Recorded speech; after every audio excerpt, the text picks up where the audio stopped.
We'll take a comp like this that looks like, okay, it might take a little bit of time to get the ball rolling, and then Owner will get some early kills. He'll start to snowball the game. You know, he'll put his Dark Seal in his inventory, and then once this series on his Galio, here comes that early level 3 gank. He gets the leash, he gets 3, he's going for it. There it is, the flash on in with the root, and Faker is just gone. He doesn't even flash, he knows he's dead. The early gank comes in, it is not accounted for, and that's that gank assist. It comes through, and that is a very early nice kill for LIIV SANDBOX. Yep, you couldn't be able to find anything else at the moment. Waiting in the brush here. Carrier's gonna spot them both, but the engage still happens, and a dive in the mid lane comes through as they get the rise. So we'll have to see how that one comes through as well. Faker didn't even flash. It was all Owner who flashes in, and I guess Fate being low led to the kill. This is Owner's thing, right? I don't know if we need to be pulling away right here, but we will. So we're going to go all the way back to Krako's gank timing here as the flash you mentioned gives him the root. And then he body blocks him, gets the knock up, gets the kill. First blood goes over to him. And then the same happens here to Fate. You mentioned he's low health. He does not have the flash, and Owner comes back to pay him a visit. They give the kill over to Faker, and that's that, compared to what you'd expect. But, like you said, the win rate is extremely high. Okay, well, we're going to see a blast plant taken here. They want to commit. This is a great idea. I love this proactivity with this comp. They're getting in there. They're going to deny any hopes of getting out of this one. The teleport is coming through, though, and this Viego's really scary, actually. But with the Croc also down here, I'm not sure what more he can do. He's actually going to try to flash the wall, and he may actually get away. Dodges flash from Prince, and now he's alive. Carrier's getting in here, and Fate was left all alone as Summit tries to trade it back, but that's a disaster. He's not going to get the kill. Kana survives somehow. Faker is pushing effort down, too. This is a disaster for SANDBOX. Done, and you can see that Owner does eventually go down underneath the turret at the same time, and now Faker low on mana. The Dominus still up here for just a moment. No flash here for Summit.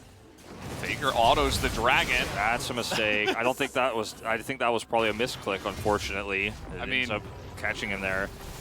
I think he gets out, right? Get the call on Owner. Meanwhile, LIIV. Oh boy, Faker's just dead. This is right over the wall. We missed how it started, but you can imagine, you know, control ward in the enemy jungle, right over the top, Hex Splash perhaps, or maybe even just the real one. You mentioned they were all down. Yeah. Effort's able to make the play and the follow-up there from his teammates. You can see his Hex Splash just comes right back up. That's how he set this up. And I mean, I think maybe even Fate got the root to start. And this game is like, we're all over the place. Speed. Like, now we got the Rift Herald, okay. And I don't know if he had his dash there, the way he dies. Now this is the Hex Splash over the wall after the root. Yeah. Meanwhile, LIIV, like, we don't have time for replays in this game. Cut the replay. Well, here we are as they flash on in, and that is Summit thinking he can survive with Krako nearby, but absolutely he cannot. The burst comes in, and down he will go just like that.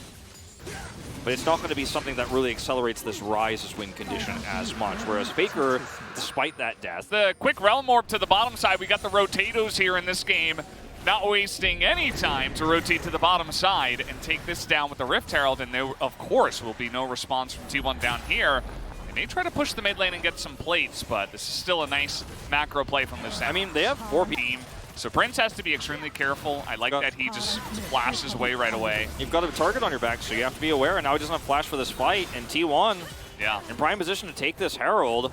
Saw Kana's positioning. He's getting ready to just get in there, but T1 decide, no, we'll just take the Rift Herald and back away. Dominus pops here as a Culling gets actually a really nice amount of damage. Stun comes through, but now Carry is isolated in the front, and now they're just going to turn it, and look at the massive move ball that comes in from Owner. He sets up the kill. Thankfully, they've got an Alistair and a Xin Zhao to try to just push them away. What did I say? There could have been more casualties on the backside of that. On a dime, so they're just going to drop this Rift Herald down right now. Yeah, and take a look at what LIIV SANDBOX are doing here. They're not necessarily grouping up to stop this push, but I think they got to get back for the inner turret, you would imagine. Prince kind of left out here to dry.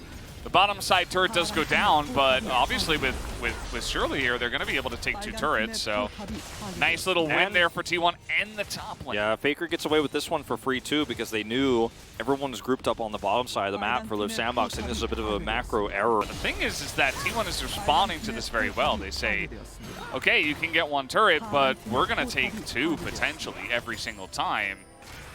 Yeah. It's not much of a response here because LIIV SANDBOX, you know, of course, with the delay on the recalls. You see the damage does come through. Summit is here now on the front line. As the stun comes in and he is locked down and the Dominus will not save you now. As the damage is coming out from Fate, the front to back here is big as the Xin Zhao and the Alistar lead the charge now. They're only able to get one though as the flash comes through. No flashes down, or all flashes down here for T1 now. They've got to get out of here ASAP.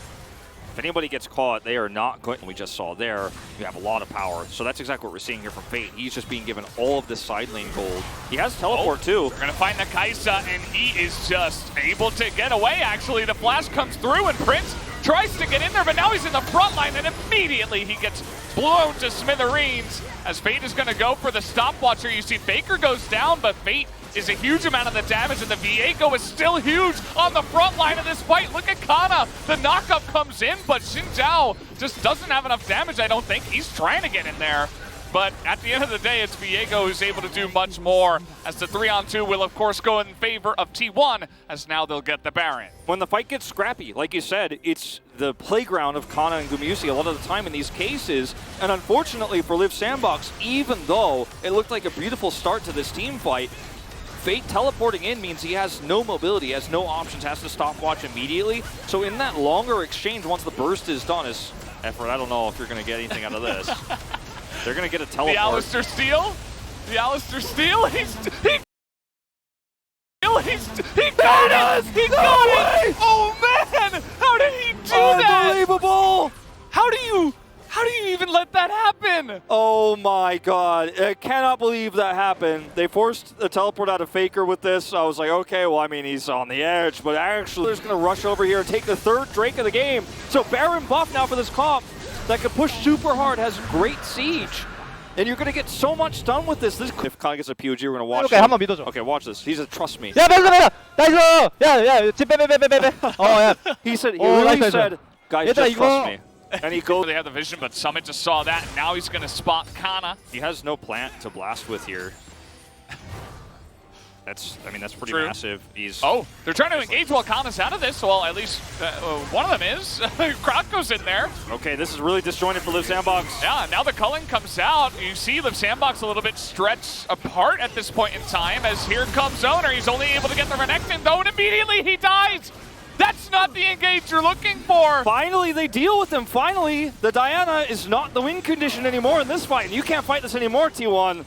It's not a scrappy fight. It's not a fight where Kana could just absolutely carry. That's going to be the Drake going over. That's Ocean Soul to LIIV SANDBOX. A massive advantage for them now. Take a look at Kana in the mid lane. He's being pretty sneaky with how fast he's pushing this, because the obvious play for LIIV SANDBOX is you go straight for the Baron. But now he's just going to push it and go in. As you can see, there's still 4 members of T1. They try to make a play here, but the Alistar is just zoning them all away. I mean, with the Ocean Soul, you get all your health back from that last fight. I think, they're looking for it. Nope, just the red buff. Oh, okay, I thought they actually went over the Krugs. Just leaves. He's like, I don't want to delay this. People leave, yep. But, I mean, they're just going to sit here and siege up this turret. They've got great wave clear, but they don't want to overextend because the engage potential is still so good for T1. You know, the same reasons why it's been very difficult for them to actually 5v5 properly. Still holds true. Get an inhibitor, walk away, rinse and repeat here. And as T1, this game is still winnable, but you're running out of options here. If anybody dies, you can lose the game right away, so you really have to play this slow, and you're probably going to lose inhibitors. There's just not much you can do about it. Just going to try to hope that your inhibitor in this turret wears out the Baron buff, so you can hope for another objective play on the Elder.